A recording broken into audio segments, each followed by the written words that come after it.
The Book of Art for Young People by Agnes Ethel Conway and Sir Martin Conway. Please like this video so that more people have access to this content. Enjoy and also follow this channel to see other videos about art. Chapter 1. Introduction. Almost the pleasantest thing in the world is to be told a splendid story by a really nice person. There is not the least occasion for the story to be true. Indeed, I think the untrue stories are the best, those in which we meet delightful beasts and things that talk 20 times better than most human beings ever do, and where extraordinary events happen in the kind of places that are not at all like our world of everyday. It is so fine to be taken into a country where it is always summer, and the birds are always singing, and the flowers always blowing, and where people get what they want by just wishing for it, and are not told that this or that isn't good for them, and that they'll know better than to want it when they're grown up, and all that kind of thing which is so annoying and so often happening in this obstinate criss-cross world, where the days come and go in such an orderly fashion. But if I might choose the person to tell me the kind of story I like to listen to and hear told to me over and over again, it would be someone who could draw pictures for me while talking, pictures like those of Tenniel in Alice in Wonderland and Through the Looking-Glass. How much better we know Alice herself and the White Knight and the Mad Hatter and all the rest of them from the pictures than even from the story itself. But my storyteller should not only draw the pictures while he talked, but he should paint them too. I want to see the sky blue and the grass green, and I want red cloaks and blue bonnets and pink cheeks and all the bright colors, and some gold and silver too, and not merely black and white, though black and white drawings would be better than nothing, so long as they showed me what the people and beasts and dragons and things were like. I could put up with even rather bad drawings, if only they were vivid. Don't you know how good a bad drawing sometimes seems? I have a friend who can make the loveliest folks and the funniest beasts and the quaintest houses and trees, and he really can't draw a bit, and the curious thing is that if he could draw better I should not like his folks and beasts half as much as I do the lopsided, crook-legged, crazy-looking people he produces. And then he has such quaint things to tell about them, and while he talks he seems to make them live, so that I can hardly believe they are not real people, for all their unlikeness to anyone you ever saw. Now, the old pictures you see in the picture galleries are just like that, only the people that painted them didn't invent the stories, but merely illustrated stories which, at the time those painters lived, everyone knew. Some of the stories were true, and some were just a kind of fairy tale, and it didn't matter to the painters, and it doesn't matter to us which was true and which wasn't. The only thing that matters is whether the story is a good one, and whether the picture is a nice one. There is a delightful old picture painted on a wall away off at Assisi in Italy, which shows St. Francis preaching to a lot of birds. And the birds are all listening to him and looking pleased, the way birds do look pleased when they find a good fat worm or fresh crumbs. Now, St. Francis was a real man, and such a dear person too, but I don't suppose half the stories told about him were really true, yet we can pretend they were, and that's just what the painter helps us to do. Don't you know all the games that begin with "Let's pretend"? Well, that's art. Art is pretending, or most of it is.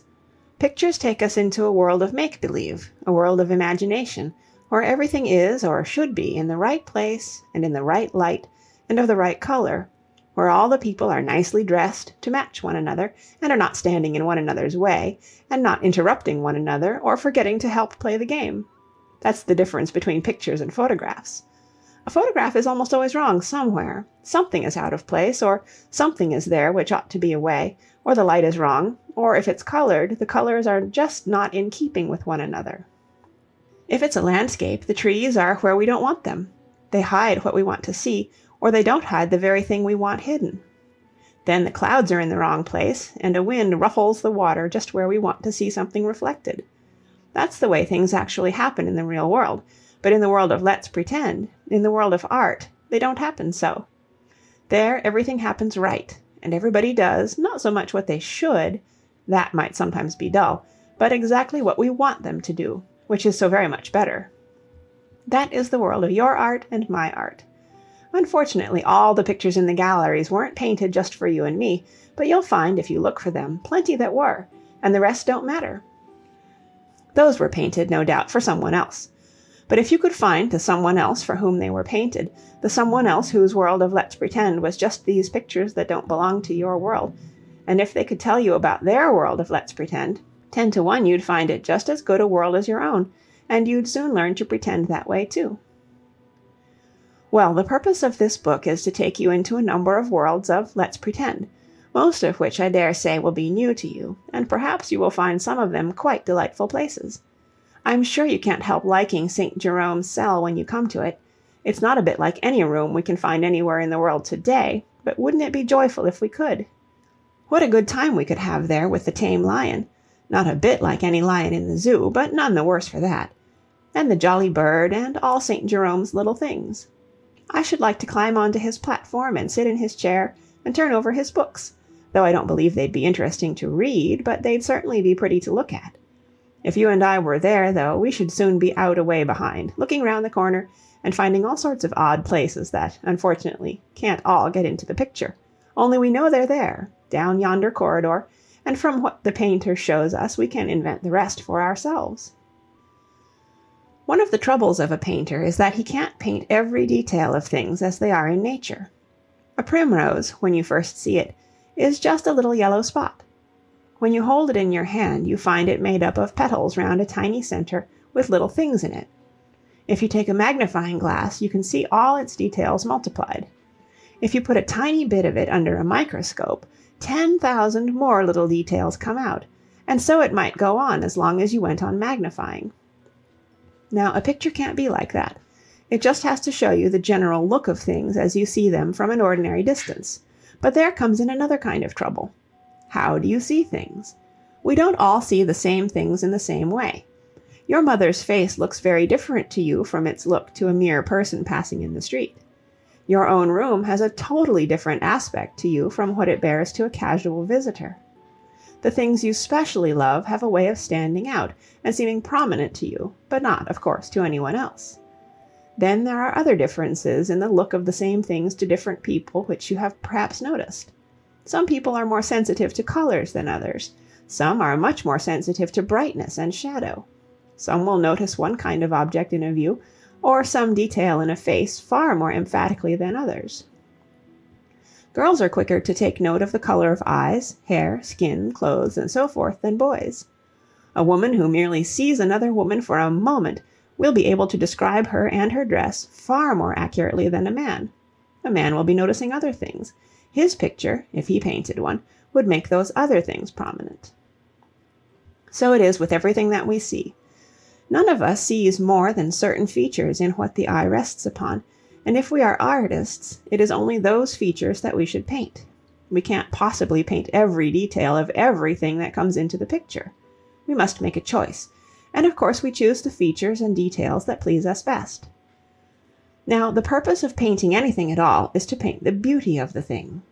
If you see something that strikes you as ugly, you don't instinctively want to paint it, but when you see an effect of beauty, you feel that it would be very nice indeed to have a picture showing that beauty. So a picture is not really the representation of a thing, but the representation of the beauty of the thing. Some people can see beauty almost everywhere. They are conscious of beauty all day long. They want to surround themselves with beauty, to make all their acts beautiful, to shed beauty all about them. Those are the really artistic souls.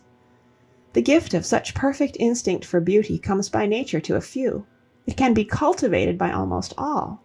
That cultivation of all sorts of beauty in life is what many people call civilization, the real art of living. To see beauty everywhere in nature is not so very difficult. It is all about us where the work of uncivilized man has not come in to destroy it. Artists are people who, by nature and by education, have acquired the power to see beauty in what they look at, and then to set it down on paper or canvas, or in some other material, so that other people can see it too. It seems strange that at one time the beauty of natural landscape was hardly perceived by anyone at all. People lived in the beautiful country and scarcely knew that it was beautiful. Then came the time when the beauty of landscape began to be felt by the nicest people. They began to put it into their poetry, and to talk and write about it, and to display it in landscape pictures. It was through poems and pictures, which they read and saw, that the general run of folks first learned to look for beauty in nature. I have no doubt that Turner's wonderful sunsets made plenty of people look at sunsets and rejoice in the intricacy and splendor of their glory for the first time in their lives. Well, what Turner and other painters of his generation did for landscape had to be done for men and women in earlier days by earlier generations of artists.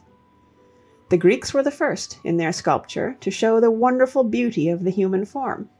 Till their day people had not recognized what to us now seems obvious. No doubt they had thought one person pretty and another handsome, but they had not known that the human figure was essentially a glorious thing, till the Greek sculptors showed them. Another thing painters have taught the world is the beauty of atmosphere. Formerly, no one seems to have noticed how atmosphere affects every object that is seen through it. The painters had to show us that it is so. After we had seen the effect of atmosphere in pictures, we began to be able to see for ourselves in nature, and thus a whole group of new pleasures in views of nature was opened up to us. Away back in the Middle Ages, 600 or more years ago, folks had far less educated eyes than we possess today. They looked at nature more simply than we do, and saw less in it. So they were satisfied with pictures that omitted a great many features that we cannot do without. But painting does not only concern itself with representing the world we actually see, and the people that our eyes actually behold. It concerns itself quite as much with the world of fancy, of make-believe. Indeed, most painters, when they look at an actual scene, let their fancy play about it, so that presently what they see and what they fancy get mixed up together, and their pictures are a mixture of fancy and of fact, and no one can tell where the one ends and the other begins. The fancies of people are very different at different times, and you can't understand the pictures of old days unless you can share the fancies of the old painters. To do that, you must know something about the way they lived, and the things they believed, and what they hoped for, and what they were afraid of. Here, for instance, is a very funny fact solemnly recorded in an old account book. A certain Count of Savoy owned the beautiful castle of Chillon, which you have perhaps seen on the shores of the Lake of Geneva. But he could not be happy, because he and the people about him thought that in a hole in the rock under one of the cellars a basilisk lived, a very terrible dragon, and they all went in fear of it.